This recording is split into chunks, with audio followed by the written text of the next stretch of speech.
about a subject I've been hearing about my whole life, but I guess still we're not doing as well as we could on this. Heart health and the prevention of heart attacks. Alan Thicke and so many other names immediately come to mind. You say, well, these are famous people. They have the means to take care of themselves. Do they just not get the message? Victoria is here to deliver a very important health message about your heart. Hey, Victoria, welcome to the Ed Tyll Show on Starcom Radio Network. How are you today? I'm good, Ed. How are you? I'm, I don't know, I guess a little thrown off. Heart attack warnings were around when I was a little boy.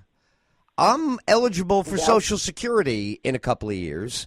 Is somebody really still uninformed or not recognizing the importance, the frailty of the human heart, and that you can lose your life in an instant? It's mind-boggling to me. Help me understand why we're not all on the same page, especially the wealthy celebrities who you think they look pretty narcissistic, like they love their lives, but yet, I didn't get a check, I didn't get a test, I didn't do what I could have done, and boom. Very hard to swallow this in the modern world. What's gone wrong here on heart health? Well, I agree with you. It's very hard to swallow because we we hear about heart health and eat right and exercise. And, for most of us, we're doing all those things. But just because we do those things does not mean that what's happening on the inside is as good as it looks on the outside. I have a personal story. 3 years ago, my husband passed away of a massive heart attack while he was playing ice hockey, just like Alan Thicke. Same story, fit, healthy, had heart disease that went totally undetected. And that's really what I find is part of the problem is we're looking at people on the outside and assessing their heart health and not looking on the inside. And a simple test called a coronary artery calcium scan can actually look at the inside and identify the disease before a heart attack ever happens.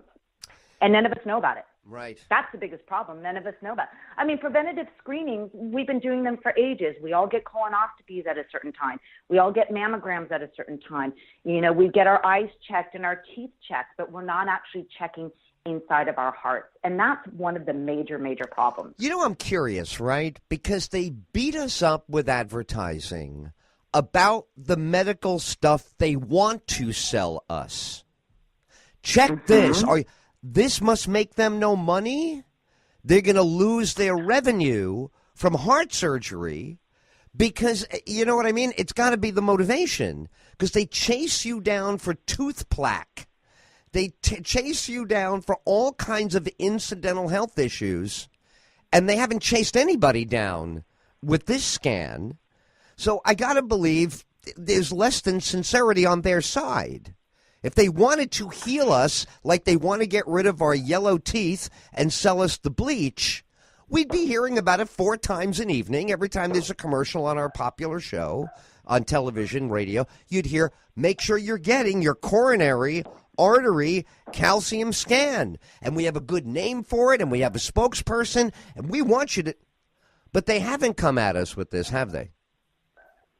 They haven't. And, part of it is it's a long history of about 30 years, started about 30 years ago when calcium scoring first started to make its play in the industry, in the medical industry.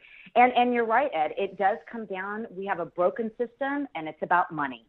And people are dying. I mean, think about it. I mean, the American Heart Association raises millions and millions and millions of dollars every year for research of heart disease. What are we researching? I mean, the food alone that we're eating today is killing us. The inflammation that it causes in our body and the diseases that are being caused from that inflammation is killing us. And yet we're still raising money for research. Just check the heart out. I mean, it's so simple. It's $100 test. If you have a prescription from your doctor and you go to your local hospital, I mean, how hard can that be? And it can identify disease before you ever get to a major blockage so you have the opportunity to treat it and manage it before you ever have a heart attack. Right. I find it interesting, for instance, with Bob Harper, and I just learned that Antonio Banderas had a heart attack in January. Did you know that? I only saw that in the notes here. Right. I was not aware of that. Yeah. Yeah. I wasn't either. And, even Bob Harper, I mean, they're saying that he had a genetic, situation, but he still ended up with 2 stents. That means he had 2 clogged arteries. How does that happen for somebody who's one of the healthiest men on television? Well, see, there you go, right? I think there's a tough question you have to ask these folks, themselves. You are responsible for not being deceived by how you look in the mirror. That's your job. And, it's pretty nasty of you to never check and leave your family behind. How much did you care about leaving people behind? If you didn't even go check. So, I always want to say to people, one of the toughest ways to change and fix a problem in America is to get the public to do the right thing. Hard to do. It's a free society. People don't want to be told what to do. They also, I think many feel, look, healthcare in the last 4 or 5, 7 years in this country, it's horrible. Nobody wants to hear about it. It's a misery out there in the healthcare world. So what's the way out of this forest? What do? You've got great big names here. You got Antonio Banderas, right? He could actually go out and say, I could be dead right now. I was stupid. Don't be a moron like me. Now, if we could get him to make that 20-second thing and run it all the time, I was stupid. Don't be stupid. Harsh language.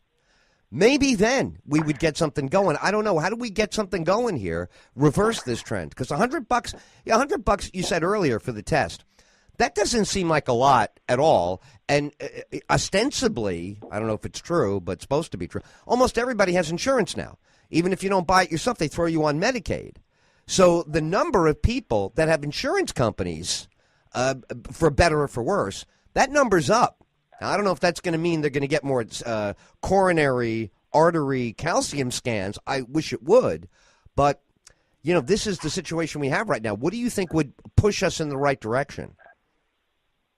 Well, a couple things. So first of all, unfortunately, majority of insurance companies don't cover it. And that is part of one of our missions with No More Broken Hearts, is for that to change down the road. But also part of the problem is, you're right, Ed, there is a level of denial in the public. It can't happen to me. We still see heart attacks. For instance, the only time we ever hear of heart attacks really is when it's a celebrity. But it happens every minute of every day in our communities. Now, I go out speaking. I live in Northern California, and I speak out in our community. And the first thing I ask is, how many of you know somebody, or you know somebody who knows somebody who's had a heart attack? And almost everybody does. And we think it's normal. It's not normal to have a heart attack. It is not normal. So that's the first thing, and I agree with you. There is a level of denial. When I do athletic events, because these men and women are marathon runners, they think, I'm a runner. It can't happen to me. Oh, yes, it can. Look at Jim Fix. So it is a responsibility of each of us for our health. Right. And how we take care of it. And it can happen to anybody. It's the number one killer in America. That means we are all at risk. So we need to wake up to that, and we need to wake up to it soon, because you are, and there will be people that are left behind. Now, let's go on the other side. Let's go on the day-to-day living with this problem, okay? What is it that the coronary artery calcium scan shows us we should not be doing? Where are we getting the calcium we don't realize that's building up in there and could lead to death? What's the number one or number two or number three contributor to the calcium we don't notice, the calcium that's not symptomatic, the calcium that's sneaking in? Then one day, boom, maybe you're lucky enough you get the scan, you do something about it, or you never bothered, and boom, you get the heart attack. What's contributing to that? Because we've talked over the decades about beef and fat, and so I don't feel we've left subjects uncovered, but maybe one hasn't gotten the proper emphasis to prevent heart attacks. Well, first of all, you got to look at family history and genetics. That is the number one, and that's not anything that we can control. The things that we can control, if you're a smoker, you can control that. I mean, all of us, we all know that that's a contributing factor. Diabetes is a huge contributing factor, which then leads to lifestyle. Lifestyle is probably the number one easiest and hardest at the same time that an individual can do to either prevent the disease in the first place or maintain the disease if it's already there. And when I'm talking about lifestyle, I'm really talking about food. I mean, the food that we eat today is not the food that we ate 50 years ago. Right. And it's killing us. And a lot of very preventative cardiologists that I speak to around the country are big advocates, vegan, vegetarian, reduce your, if you can at least reduce your animal products that you eat. If you can't cut it out altogether, like my kids are carnivores, but we're trying to reduce that. Right. If you can at least reduce the amount of animal products you eat, would be a really good thing for your body. Uh-huh. So if you... Now, what the test... You were asking me what the test... So I want to be clear that what the test will actually show is plaque that has gone through the calcification process. So when you have plaque, it's like a gooey substance that's in your arteries. Okay, the body's natural preventative mechanism is to calcify it so that it doesn't rupture, right? So what the scan will actually show you is the calcification. That is the disease itself. Okay. You want to catch that at a very early stage, because if that goes undetected for a long period of time, that disease is going to continue to grow. That's how you get then into the narrowing of the arteries that then restricts the blood flow that then causes a heart attack, or you have a rupture that causes an immediate heart attack. Our guest is Victoria. So you want to identify that. Absolutely. Sorry to interrupt. Sorry. I just wanted to reintroduce you for people who came in the middle of this. Victoria Dupuy is our guest. We are talking about heart disease, and we're talking about a very simple, non-invasive test, non-invasive that is, and it simply measures what you just heard Victoria describe, that the body has calcified plaque inside the arteries, seeking to, neutralize it, but you still get a buildup, and you can choke off the arteries, and it can lead to a massive heart attack. When you began the No More Broken Hearts organization, and now you're the founder executive director, what was the biggest surprise to you about going all in on this subject? I think the biggest surprise was how little we know in the public, number one, and what the misconception is at who is really at risk for a heart attack today. It is no longer your 70 or 75-year-old that smokes 3 packs of cigarettes a day, that doesn't exercise. It is your 45 to 55-year-old men and women, okay, who look completely fit on the outside. They're athletic. They live a healthy lifestyle, and yet they still have disease in their arteries that goes completely undetected and under the radar. It is completely different. I mean, we still base who's at risk for heart disease on the Framingham Risk Predictor Scale, okay? Wow. That was developed 50 years ago. 50 years ago. I mean, we didn't know any better at 50 years ago. Technology has changed. Times have changed. When I'm out speaking in the public, I ask people, how many people still use a rotary phone? I mean, my kids don't even know what a rotary phone is. They don't know what that is, right. The number one killer in America and in the world, actually, we still base who's at risk on a system that was developed 50 years ago. Right. It doesn't make any sense. Right. And, look, there's two sides of that, too, right? There's only so much society can do for you if you're not doing for yourself. If you don't have initiative on this, you can play this game. Oh, I didn't get the message. Baloney, you got the message. You got the message, but you didn't like the message. You didn't want to hear it. Who does better than we do in the world? Are there countries that you can look at and say, well, these people have it together. We could use them as a model, or is this worldwide essentially the same? Well, it's interesting that about a month or two ago, there was a study came out that a tribe in, I believe, Costa Rica is known to have the healthiest heart. Now, what's interesting is they live off the land. You can look around other countries around the world who don't have the type of diet, just starting with diet that we have. They don't have the cancer and they don't have the heart disease. I mean, it's not rocket science. It is really actually quite simple. But we do need to be our own advocate. We do need to take that into our own hands. And we do need to educate ourselves. And really what people do with the information, I mean, you were asking me with No More Broken Hearts, and, what was one of the things that really shocked me is, the lack of information we have. And, sometimes I find myself it's hard when I give information to people and they don't go get a heart scan, but that's not my choice. Right. But at least they have the information now. I didn't have the information 3 years ago. I knew nothing. I mean, when my husband was laying in the ER, right. He never regained consciousness, and the nurse said, we're waiting for the on-call cardiologist. I was like, what for? And she said, we think your husband had a massive heart attack. And it threw me off because right. I thought we were doing everything that we were supposed to be doing to prevent that from happening. Sure. I'm looking at some statistics while we're chatting here about countries and lifestyles, et cetera. It's hard to believe that diet drives this as forcefully as it does. Do we then are stuck with the human dilemma of, I know it's bad for me, but I want it anyway? I'm making trade-offs here. I think if you asked anybody in a steak restaurant, look, we all know, right, that this stuff could be rough on your heart. They're going to say, yeah. But most people say, oh, well, I do it in moderation. Oh, I only treat myself once in a while. Oh, you've heard this line, I used to eat a lot more back in the old days. I used to smoke a lot more. So the fact that it's less, they go, well, this is the best I can do.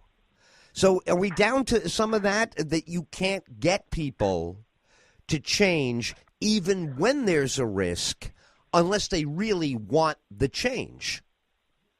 Yes. And it's hard. It's hard. I was at down in LAX airport about a month ago, and I was talking with a gentleman who had 3 stents put in, and he still smoked, right. But he smoked less. Right. Now, right. What do we say to him? Yeah. What do we say to that guy? There's only, well, trust me, I said a few things that I probably shouldn't have said, but right, right. There's only so much we can do. Right. But again, we have at least the right to have the information. I agree. For those of your listeners that want to get their heart scan, they have the right to have the information. I mean, President Trump had a heart scan a couple months ago. Right.